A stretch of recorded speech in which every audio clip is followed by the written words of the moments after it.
Ever felt stuck in the same life, same routine, same tired dreams? This is the story of a man who learned that what the world calls junk may still carry greatness inside. Because some people aren't meant to live on the ground. They're meant to rise. Part 1. The Man Who Felt Like Junk. Daniel Carter lived in a small American town where life moved on repeat. Same streets, same job, same tired faces every morning. On the surface, his life looked fine. He paid his bills, owned a modest house, and never missed work. But inside, Daniel felt hollow, like something important had been taken from him long ago. Every day on his way to work, he passed a cemetery. One morning, his car suddenly broke down right beside it. While waiting for help, Daniel sat quietly and stared at the gravestones, names, dates, silence. Then, a thought pierced his heart like lightning. How many dreams are buried here? Not bodies, dreams, untouched talents, unlived lives. That question followed him home. Daniel remembered how, years ago, he dreamed big. He wanted to start a business, write a book, live a meaningful life. But every time he shared his ideas, people shut him down. Be realistic. People like us don't do that. Dreaming won't pay the bills. Slowly, he believed them. His dreams were labeled useless, junk, and eventually, Daniel started seeing himself the same way. That evening, while cleaning his garage, he found an old, dusty block of wood, heavy, rough, cracked. It looked worthless. He lifted it to throw it away, but something stopped him. He couldn't explain why, but he kept it. That night, sleep refused to come. His chest felt heavy with regret. He realized he had spent years surviving instead of living, existing instead of becoming. A thought whispered in his heart. The worst poverty is not lack of money, it's lack of purpose. Suddenly, Daniel stood up. He grabbed a hammer and a chisel, not because he was an artist, but because something inside him demanded expression. He began carving the wood. He had no plan, no design, only emotion. Hours passed. His hands hurt. His doubts screamed. What if this is pointless? What if I fail? But he didn't stop. Just before sunrise, exhausted and broken, Daniel stepped back. Out of that rejected block of wood emerged the shape of an eagle. Not perfect, but powerful. Strong wings, lifted head, ready to fly. Tears rolled down his face. In that moment, Daniel understood a life-changing truth. What the world calls junk may still carry greatness inside. And maybe that eagle was never in the wood. Maybe it was inside him all along. Part 2. The Loneliness of Flying Higher. The wooden eagle sat quietly on Daniel's porch. But inside him, something had changed. He no longer felt completely empty. For the first time in years, he felt awake. Not successful, just aware. Daniel began waking up earlier. He replaced late nights of mindless scrolling with reading and reflection. He started writing down ideas he had buried for years. Small steps, but powerful ones. Yet with growth came a painful surprise. People noticed the change, and not everyone liked it. At work, his co-workers laughed at his discipline. "What happened to you?" one asked. "Trying to be someone special now?" Even his closest friend pulled him aside one evening and said, "You're acting different, man. Relax, just live normal." Those words hurt more than Daniel expected. He wasn't trying to show off. He was just trying to grow. But slowly, invitations stopped coming. Calls went unanswered. Jokes turned into criticism. Loneliness crept in. One night, Daniel sat alone on his porch, staring at the wooden eagle. Doubt returned. Is this worth it? Why does growth feel so isolating? Then a realization struck him. Eagles don't fly in flocks. He understood something powerful. When you rise, not everyone can follow. When you change, not everyone will understand. Growth demands separation. Daniel stopped explaining himself to people who never believed in his vision. Instead of arguing, he focused on improving. One weekend, he attended a small personal development seminar. No luxury hall, no big promises, just real people with real struggles who still dared to dream. For the first time, Daniel felt seen. He met individuals who talked about purpose, discipline, and long-term vision. They weren't perfect, but they were hungry to grow. That's when it clicked. Eagles may fly alone at first, but they meet other eagles at higher altitudes. Loneliness was not rejection, it was preparation. Daniel stopped fearing isolation. He embraced it. He used the quiet to build himself, mentally, emotionally, spiritually. Slowly, his confidence grew, not from applause, but from clarity. He no longer needed validation. He needed direction. That night, Daniel stood taller than ever before. He finally understood. Not everyone who claps for you belongs on your journey. And not everyone who leaves you is your enemy. Some people can only know the version of you that never tried to fly. And Daniel was done living on the ground. Part 3. The Power of Vision. Loneliness gave Daniel something priceless: clarity. With fewer voices around him, his own voice became louder. For the first time, he asked himself an honest question: what do I really want? Not what his family expected, not what society approved, but what his soul demanded. Daniel realized he had failed before, not because he lacked talent, but because he lacked focus. He tried chasing too many ideas at once. One month it was a business idea, next month a side hustle, then a shortcut to quick success. Nothing lasted. That's when he learned another eagle principle. An eagle sees everything but focuses on one thing.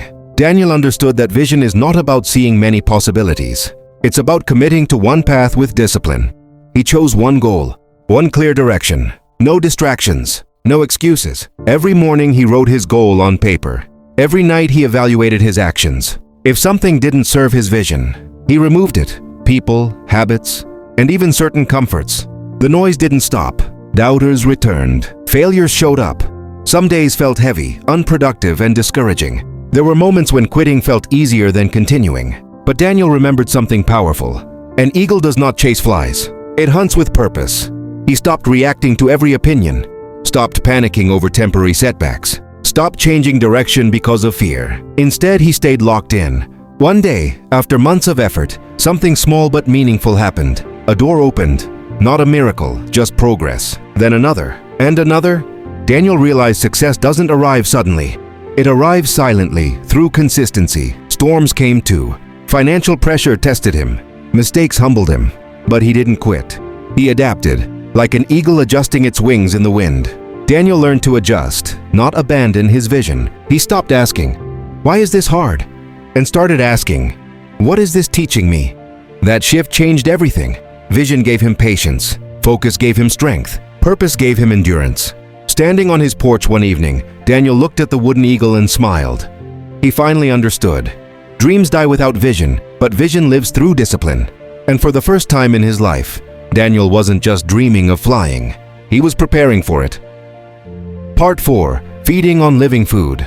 As Daniel grew more focused, he noticed something uncomfortable. Not everything around him was helping him grow. Some things were slowly killing his motivation. He realized a powerful truth. You cannot rise if you keep feeding on dead things. Daniel began to reflect on what he consumed every day. Not just food, but thoughts, conversations, and influences. Endless complaining at work drained him. Negative news filled his mind with fear. Old friends repeated the same excuses year after year. At first he ignored it. Then he understood. This environment was poisoning his vision. An eagle does not eat dead meat. It feeds on what is alive. Daniel made hard decisions. He limited negative conversations. He stopped engaging in gossip. He unfollowed accounts that promoted laziness, shortcuts, and fear. Instead, he surrounded himself with ideas that stretched his mind. He began listening to uplifting talks during his commute. He read books that challenged his thinking. He wrote down lessons that hit his heart. Every day he intentionally fed his mind with life. At first people noticed. "You've changed," they said. "You think you're better than us now?" That accusation stung, but Daniel understood something deeper. Growth makes others uncomfortable, especially those who choose to stay the same. He didn't argue. He didn't explain. He stayed silent and disciplined. Slowly his confidence grew. Not the loud kind, but the quiet kind rooted in clarity. He no longer depended on motivation from others. He created it through his habits. One evening, Daniel caught himself smiling while working late on his dream. He wasn't tired, he was fulfilled. That's when he realized something powerful. When you feed on living ideas, your spirit comes alive. His fears lost their grip. His excuses sounded weak. His goals felt real. Daniel also learned that not everyone deserves access to his mind. Just because someone can speak doesn't mean they should influence you. He protected his vision the way an eagle protects its nest, carefully, intentionally. That night, Daniel wrote a sentence in his journal: "Whatever I feed will grow. Whatever I starve will die." From that day on, Daniel chose to starve doubt and feed faith. He was no longer surviving on emotional leftovers. He was living on purpose-driven fuel, and with every passing day, his wings felt stronger. Part 5. Storms that lift you. Just when Daniel thought he was finally gaining control, life tested him harder than ever. Unexpected expenses hit. His savings thinned. One opportunity he trusted collapsed overnight. Doubt returned, louder than before. There were nights when fear sat beside him like an unwanted guest. "This is too much," he whispered once, staring at the ceiling. "Maybe this was never meant for me." The storm had arrived, but something inside Daniel had changed. Instead of running from the pressure, he stayed still and observed. That's when he remembered another truth about eagles. Eagles don't escape storms. They use them. While other birds hide, eagles fly straight into the storm, letting the powerful winds lift them higher. Daniel decided to face his challenges head-on. He stopped blaming circumstances. He analyzed his mistakes. He adjusted his strategy, but never his vision. Each setback became a lesson. Each failure became a teacher. There were days he worked while exhausted, nights filled with uncertainty, moments when quitting felt logical. But he kept going. One night after receiving another rejection, Daniel felt broken. He sat on his porch, rain falling hard around him. He looked at the wooden eagle, soaked but standing firm. That image hit him deeply. The storm wasn't trying to destroy him. It was trying to develop him. Pain sharpened his discipline. Pressure strengthened his focus. Fear forced him to trust growth instead of comfort. Daniel began to notice something strange. The storms no longer scared him. Instead, they refined him. He learned patience in delay. He learned wisdom in failure. He learned strength in silence. Slowly, progress returned, stronger and more stable than before. His confidence wasn't based on results anymore, but on resilience. One morning, after a long season of struggle, Daniel realized something powerful. The storms that once threatened to break him had built his wings. Without pain, he would have stayed comfortable. Without pressure, he would have stayed small. Storms didn't stop his flight. They prepared it. Standing tall, Daniel whispered to himself, "I am not here to avoid storms. I am here to rise through them." And for the first time, he was no longer afraid of the wind. Part 6. Teaching others to fly. Years passed, and the quiet man who once doubted himself was no longer invisible.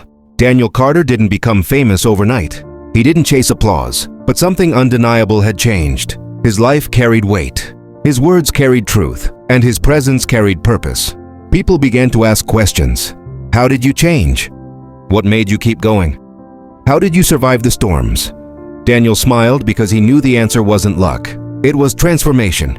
He started mentoring a small group, ordinary people with extraordinary fear. People who felt stuck, unheard, and small, just like he once did.